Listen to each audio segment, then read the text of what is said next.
Welcome back into A Milli Method. I am Keith, your host. Today, we're going to be watching another Gen Z video, and it's going to be from Gladys Reese, who is a Gen Z teacher.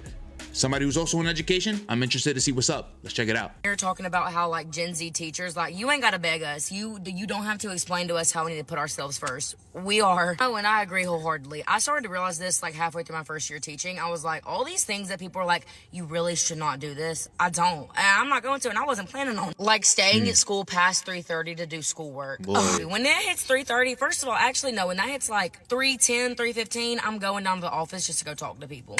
Like, I'm not staying for school and doing work. The only reason I'm ever staying for school, if I'm coaching, if I'm working a sports gate, that's about it. If I need to go to one of my students, like recitals, like a dance recital, concert, band thing, then I'll stay after school. Other than that, no. Judging off of the things that Gladys said that she would attend, it makes sense. These are things that are student-focused, student-centered. I know that a lot of us may think, oh, you're a teacher. Everything should be student-focused. Everything should be student-centered. That's not necessarily true.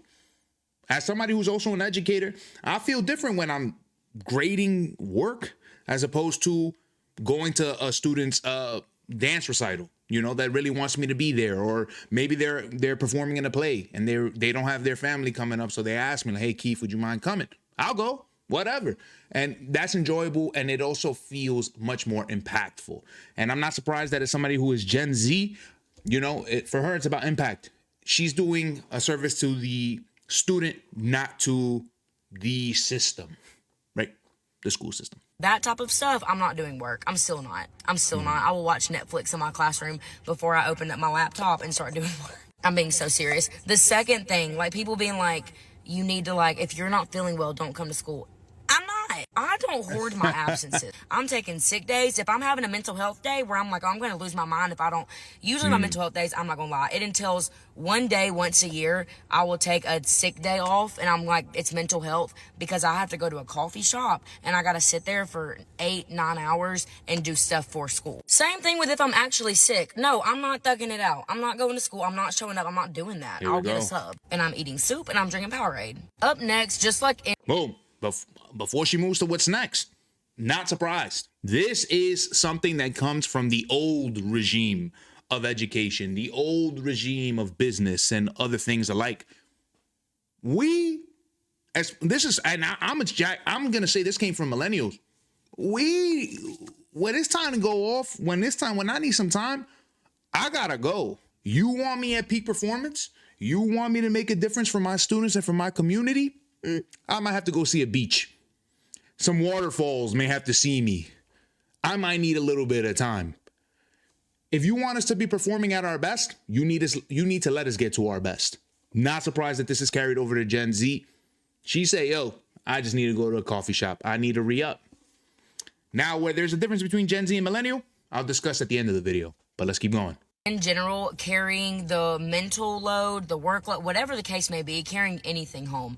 I leave that at my desk at 3:05 p.m. So not only am I not staying after school, I'm also not bringing anything into my household. Oh, no, nothing related to school or my job is getting inside that door. The only time it ever has, one weekend or like it was a break recently, I had to grade. Grades were literally due and I was so behind. And I like to grade on paper. So I brought all their papers home and I graded in my living room. And honestly, that was like really relaxing. But it made me think of my mom. My mom has taught my entire life. Like I grew up being a teacher's kid. And not only has she worked, but it's like, dude, it quite literally like consumes her entire life. Like my mom is always grading on the couch. She's always doing something related to school on the couch. Same thing with like in the summer, like I don't even know. I honestly like need to ask mom what's up with that, y'all. Like she is always doing stuff for her school and like for teaching. Like she's a great OG teachers, bro. But I'm not doing all.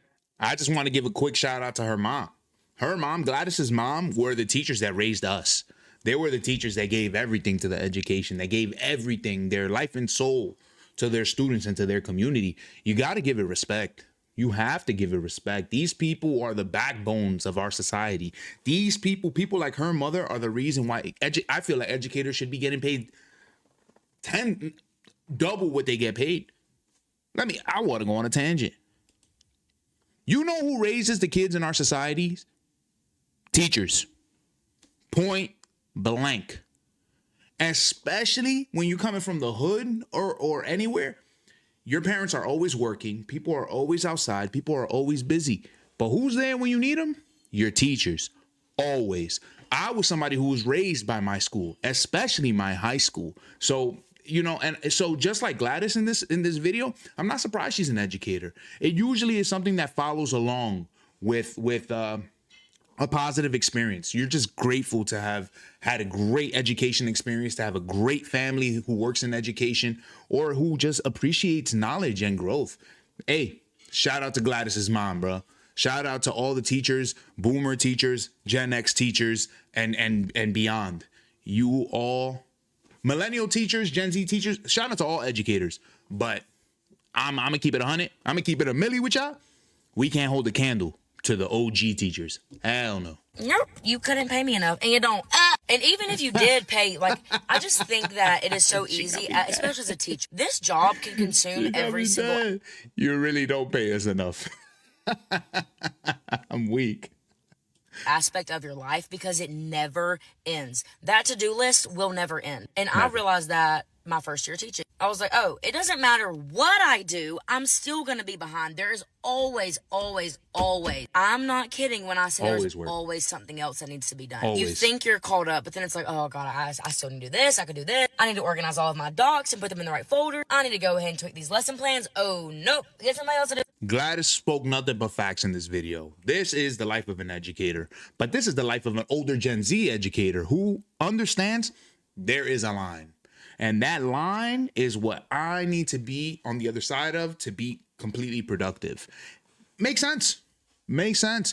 As a millennial educator, millennials, we understand we have to give back to our communities. And the thing that I will say about millennial educators to speak on our behalf, I think millennial educators like being teachers. I think that we enjoy it. I think that we really stand for the change. I think that we're the generation of change. We're the generation that understands the old way, but are transitioning to the new way. So we understood the way that the old way worked, and we understand the old way's flaws. As a Gen Z teacher, judging off of the few Gen Z teachers that are out here, like Gladys, I'm understanding that the change is important. Education is important. The students are important. But so am I as the Gen Z teacher. I am also important. So I completely understand and support Gladys's opinion here, especially today. Teachers, we do not get paid enough. We do not get paid enough. For the work that we do, we literally raise people's kids. 100%. And then the work that they do, we got to bring it home. And then you throw us in a school system that does not support us.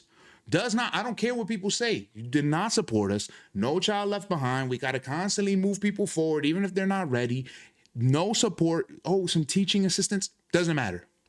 Doesn't matter.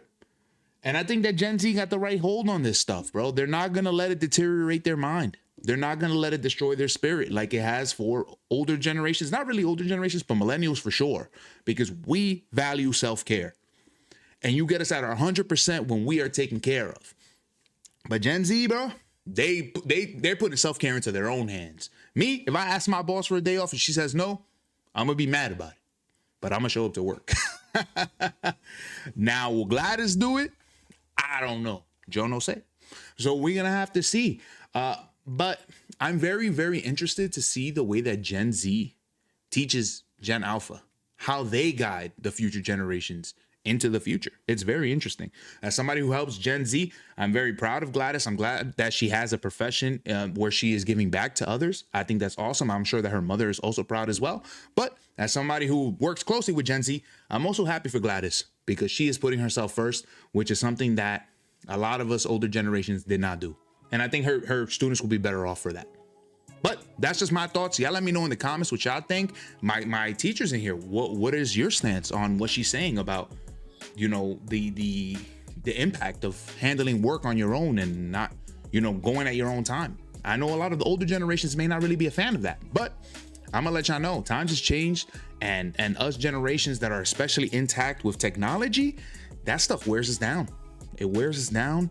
And so we need to be able to be at 100% in order to help the future. That's all I got. I'll holler at y'all later.